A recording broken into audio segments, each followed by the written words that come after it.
సభా హక్కుల తీర్మానం పెట్టినా భయం లేదు, నేను అన్న మాటలకు కట్టుబడి ఉంటాను, నేను నిజాలు మాత్రమే చెప్పాను వీడియో రిలీజ్ చేసిన రాహుల్ గాంధీ.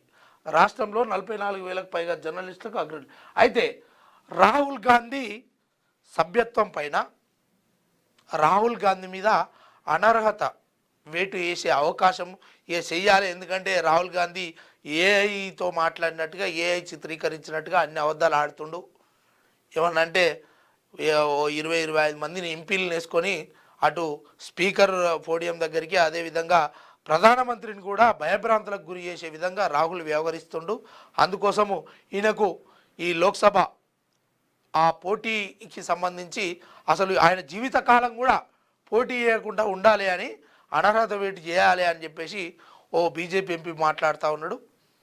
ఇక ఈయనకు సంబంధించి సారు ఎప్పుడు ముంగడబడతాడో ఏమవుతాడో కానీ మొత్తానికి లోక్సభను గాయ గత్తర చేస్తూ ఉన్నాడు.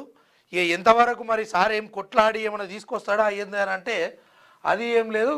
మొత్తానికి రోజుకో వార్తలో ప్రధానమంత్రి నరేంద్ర మోడీ అన్న ఎప్పుడన్నా వార్త వస్తుందో లేదో కానీ ఇటు మన రాహుల్ గాంధీ గారిది అయితే వచ్చే ప్రయత్నం చేస్తుంది.